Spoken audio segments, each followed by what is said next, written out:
চ্যানেলের পক্ষ থেকে আপনারা সবাইকে অভিনন্দন ও শুভেচ্ছা।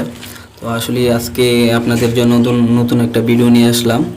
তো অনেকে দেখা যাচ্ছে যে 7-8 বছর বা 5 বছর 4 বছর এরকম বিল্ডিং করার পরে তো আমাদের এর ভিতরে পলিটিং লাগা যায়, ঠিক আছে। তো ওইগুলো ওঠানোর জন্য যে গুনার ব্রাশ ব্যবহার করতে হয়, তো অনেক সময় দেখে গুনার ব্রাশও কাজ করে না। দেখেন তো আমরা কীভাবে মেশিন দিয়া ওই পলিটিংগুলা সাফ করি। দেখেন আমাদের ওই ব্লেডটা, দেখেন একটা সিরিজ ব্লেড, ওই ব্লেডটা দিয়ে আমরা এখন লাগাইতেছি, দেখতেছেন। তো ওই ব্লেডটা দিয়ে আমরা কাজ করব। তো দেখেন যে আমরা কীভাবে ওই কাগজগুলো সাফ করি। তো আসলে হয়েছে কি, অনেক সময় দেখা গেছে যে আমরা গুনার ব্রাশ দিয়ে পারি না, বা আরও অন্য যে আছে ওইগুলো দিয়ে পারি না, ঠিক আছে। তো ওইগুলোই আজকে আপনাদেরকে দেখাতে চলেছি। তো দেখেন কিভাবে আমরা কাগজগুলো পরিষ্কার করি। তো অনেক ট্রাই করলাম যে আমার যে বেলিংয়ের কাগজগুলো ওটা থেকে অনেক ট্রাই করলাম, গুনার ব্রাশ ট্রাই করলাম বা স্কেলার ট্রাই করলাম, বা হাতে তো কোনোভাবে প্রকারই আপনার যে কাগজগুলো ওড়াইতে পারিনি। তাই আমি অনেক ব্লেড আনছি, যে অনেক জাতের ব্লেড, যে বা অনেক পাথর, শিরিষ পাথর থেকে ধরে অনেক পাথর আনছি, কোনো পাথরগুলোই কাজ করে না। তো লাস্ট পর্যন্ত শিরিষ পাথরগুলো আনলাম। তো দেখেন শিরিষ পাথরগুলো দিয়ে আমি কীভাবে পরিষ্কার করতেছি। তো আগে তো দেখাইলাম ওই যে কতগুলা কাগজ ছিল। তো দেখেন কিভাবে আমি শিরিষ কাগজ দিয়া ওই কাগজগুলো উঠাইতেছি এবং মিশিংয়ের দ্বারাতে। তো আসলে একটু কষ্ট হইলেও একদম পরিষ্কার হই ওই জিনিসটা দিয়া। আপনারা যারা এরকমভাবে কাগজ বিল্ডিংয়ের ছাদে লেগে গেছে, তো তারা ইচ্ছা করলে এরকমভাবে উঠাইতে পারবেন, যদি ভিডিওটা পুরাটা দেখেন, ঠিক আছে। তো পুরাটা না দেখলে আসলে পুরো ভিডিওটা যদি দেখেন, তো পুরো ভিডিওটা দেখলে আপনি প্রসেসগুলো বলতে পারবেন। আর আমার চ্যানেলটা সাবস্ক্রাইব করবেন এবং লাইক দিবেন। তো আমার চ্যানেলটা সাবস্ক্রাইব করলে আর অন্য ভিডিওগুলা, যে নতুন ভিডিওগুলা, ওই ভিডিওগুলো আপনারা পাইবেন, ঠিক আছে। তো আমার চ্যানেলটা সাবস্ক্রাইব করে রাখবেন। আর দেখেন কিভাবে আমি পলিটিংগুলো উঠাইতেছি মেশিনের সাহায্যে।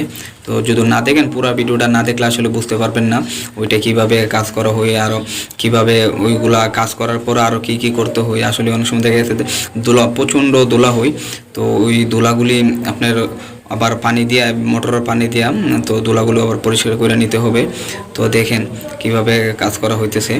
তো যা এই ব্লেডটা দিয়ে একটা জিনিস, যে আপনি কোনো রিস্ক নাই, আপনি ব্লেডটা দিয়ে যে কোনো প্রকারের যে কোনো জায়গায় মোড় দিতে পারবেন, কোনো রিস্ক নাই। অন্য ব্লেড দিয়ে দেখে শক্ত, তো ওই ব্লেডগুলো যারা দিলে দেখা গেছে যে আপনার মেশিন ধরে রাখা যায় না। তো আসলে ওই ব্লেডটা একদম সফট, ওই ব্লেডটা দিয়ে আসলে অনেক কাজ করতে আরাম। তো মেশিনেরও কোনো ক্ষতি নাই। তো আমরা যারা কাজ করি তাদেরও কোনো সমস্যা হয় না। তো আসলে ব্লেডটা সফটের কারণে তো ওইগুলা দিয়ে কাজ করতে অনেক আরাম লাগে। তো আসলে আপনারা চাইলে ওই ব্লেডগুলা কাজ করতে পারেন। অন্যান্য ব্লেডগুলো আছে, তো ব্লেডের রিড ওয়েটটা বেশি, আর অন্যান্য ব্লেড দিয়ে আপনি কাজ করলে দেখা গেছে রিস্ক বেশি। তো ওই ব্লেডটা দিয়ে কোনো প্রকারের রিস্ক নেই, আপনি যে কোনো মানুষে ওই ব্লেডটা দিয়ে হাত পরিষ্কার করতে পারবে, ঠিক আছে। তো আপনারা এরকমভাবে যারা এই ভিডিওগুলা দেখেন, তারা যদি এরকম প্রসেস হয়, তো আপনারা এরকমভাবে চাইলে উঠাইতে পারবেন আমার ভিডিওটা যদি দেখেন আপনারা। তো এর জন্য আমি এই ভিডিওটা নিয়ে আসলাম। তো আমার অনেক কষ্ট হয়েছে ওই কাগজগুলো উঠানোর জন্য। প্রায় আমার বিল্ডিংটা 3000 স্কোয়ার ফিট। তো সবগুলা রুমই আপনার এরকমভাবে আমার মেশিন দিয়ে কাজ করা লাগছে। তো অনেক কষ্ট হয়েছে। তো যেহেতু বিল্ডিং প্রায় আমার টোটাল 18টা রুম আছে, ওইটার ভিতরে 18টা টোটাল রুমই আমার মেশিনের দ্বারাতে আপনার পরিষ্কার করতে হয়েছে।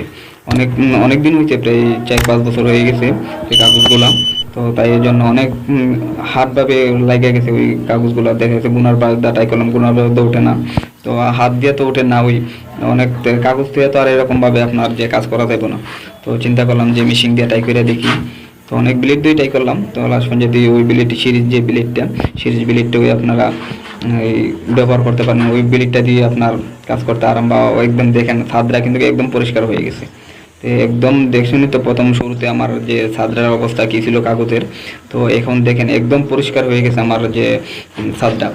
কোনো প্রকারের যে কাগজ সামনে চিপা যাবে যে বলাগুলো আছে, তো এই বলাগুলো আর কাগজ পঞ্চায়েতে আপনার এই যে মেশিনের সাহায্যে যে ব্লেডটা আছে, ওই ব্লেডটা দিয়ে সবগুলা কাগজ আপনি উঠাই নিতে পারবেন পারফেক্টভাবে। সবগুলা কাগজ আপনার উঠাই নিতে পারবেন। দেখেন আমার পুরো ছাদরার মধ্যে তো এক জলও দেখেন কোনো কাগজ নাই। যে র্যাক মেকাতে সব জায়গায় যে কাগজগুলো আছে সবগুলো কিন্তু কুটানো হয়ে গেছে। তো আসলে এই ব্লেডটা দিয়ে আপনার দেখ নরমের কারণে, সফট তো ব্লেডটা, ওই সফটের কারণে আপনার যে কোনো জায়গায় আপনি ব্লেডটা লাগাইতে পারবেন। যদি আবার হার্ড ব্লেড হয়, তো ওই জায়গাতে দেখা যাচ্ছে আবার মেশিন বাড়ি মারতে পারে, তো ওইখানে রিস্ক হয়ে যায়।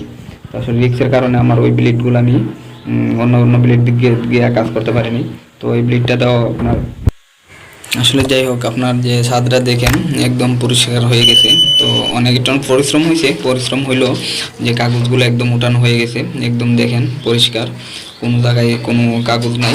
তো এই কাগজগুলো একদম আপনার পারফেক্টভাবে ওই ব্লেডটা দিয়ে আপনার উঠাইতে পারবেন। তো ব্লেডটার নাম হলো সিরিজ ব্লেড। তো এটা আপনার এসএসের যে কোনো দোকানও, যে এসএসের কাজ যারা করেন ওদের যে কোনো দোকানও পাইবেন, ঠিক আছে। তো ওই ব্লেডটা এসএস যে অন্য কোনো কিন্তু পাইবেন না, যারা এসএসের দোকান ওই দোকানগুলোতে ব্লেডটা পাইবেন। ব্লেডটার পার পিস আপনার 40 টাকা পড়বে, না বেশি বেশি আনলে আর 1-2 টাকা কম পাইতে পারেন। তো আসলে একদম পারফেক্টভাবে ওই ব্লেডটা দিয়া আপনার যে কাজ করা যায়। দেখেন আমাদের যে ছাদগুলা, তো ছাদের কাজগুলা একদম আপনার পারফেক্টভাবে আপনার যে এই কাগজগুলা সবগুলো উঠানো হয়েছে। দেখেন কাগজ বলতে নাই বললেই চলে। তো সবগুলা আল্লাহ রহমতে। তো প্রথম তো যে অবস্থা দেখছিলাম মনে হয় না যে কাগজগুলো উঠাইতে পারবো। তো আলহামদুলিল্লাহ আল্লাহ রহমতে তো কাগজগুলো সম্পূর্ণ কাগজ উঠাইছি। তো একে একে এরকমভাবে মোটামুটি আমরা সবগুলা রুমই এরকমভাবে পরিষ্কার করতেছি। তো যারা এরকমভাবে কাগজ লাগা গেছে, তো আশা করি আমার ভিডিওটা যদি দেখেন আপনারা সবাই এরকমভাবে যে আমার মতো প্রসেস করে আপনারা এই বিল্ডিংয়ের যে কাগজগুলো, ছাদের কাগজগুলো সবগুলো উঠাইতে পারবেন। তো দেখেন তারপরে আমি ওই কাগজগুলো ওঠানোর পরে কি করছি, যে মোটর দিয়া পানি দিয়া ওই ধুলা অনেক প্রচণ্ড, আগেই বললাম যে প্রচণ্ড ধুলা হয়। তো ওই ধুলাগুলো যদি বালাটিকে পরিষ্কার না করেন বা না ধোন, তো প্লাস্টারগুলো কিন্তু আপনার যে ওইগুলাতে ধরবে না। তো এই জন্য আপনারা কাজ করার পরে যে ফুলটিংটি আপনি সাফ করার পরে তো পানি মাইরা সুন্দরভাবে মনে করেন পুরাটা ছাদে মোটরটা পানি মাইরা ছাদের যে পানি দিয়ে ধুইবেন আগে ছাদটারে।